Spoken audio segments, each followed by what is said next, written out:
Bonjour à mes chers amis, on va poursuivre l'étude de Kohelet, toujours le premier chapitre.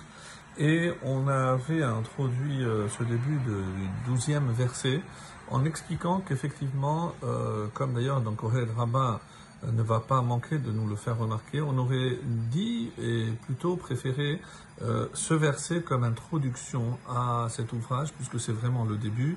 Et on va poser la question pourquoi on n'a pas commencé par ce qui paraît logiquement être le début, parce que il a voulu tout de suite, en quelque sorte, nous faire partager ses conclusions.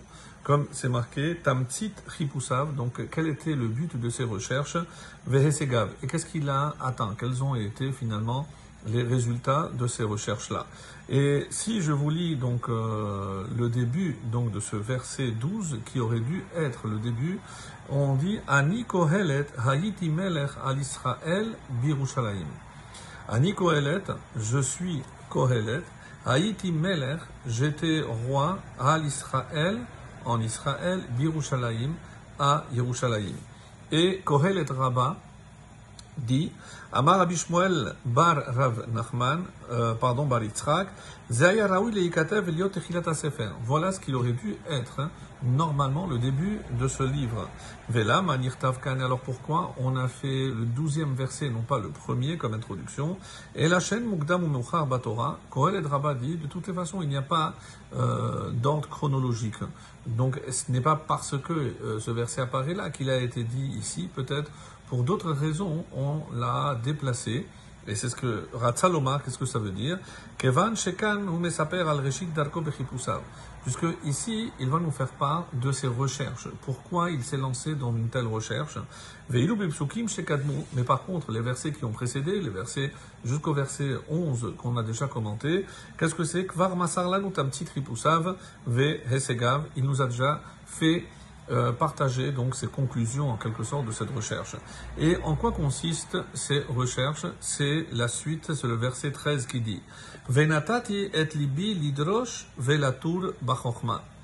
Et j'ai mis mon cœur à étudier velidrosh velatur et à examiner bachokma par sagesse.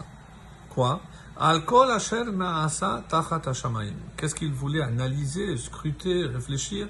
Tout ce qui se fait sous les cieux. C'est ce qu'il voulait savoir. Rashi dira ici, c'est pas Naasa, c'est pas tout ce qui se fait, mais pour Rashi, c'est un passé, tout ce qui a été fait, tout ce qui s'est fait.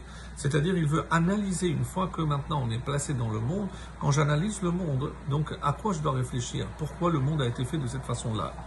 Et il arrive à une conclusion qui va certainement nous laisser un peu perplexes. Hu Inyan Ra, c'est une mauvaise occupation, Nathan Elohim Livne Adam, que Dieu a donné au Fils de l'homme, la Anotbo, pour qu'il s'y occupe.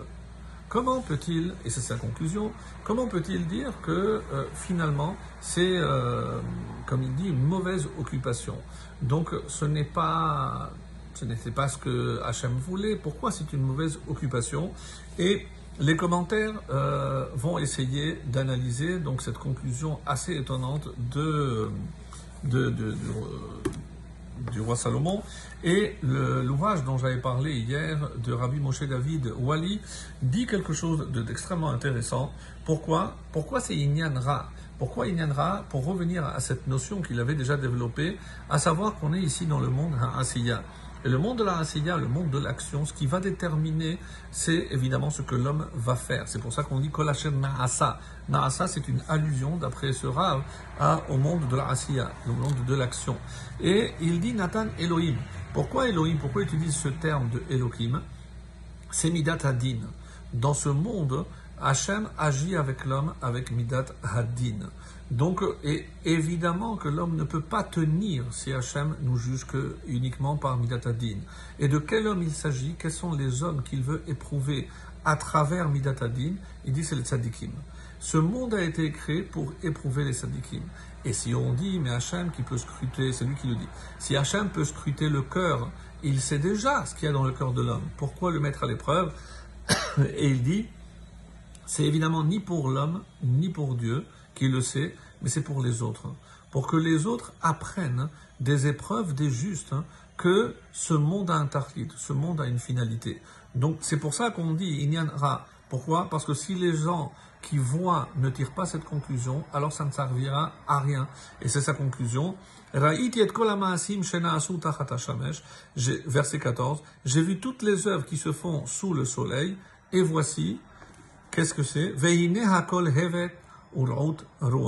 Et tout est vanité et poursuite de vent.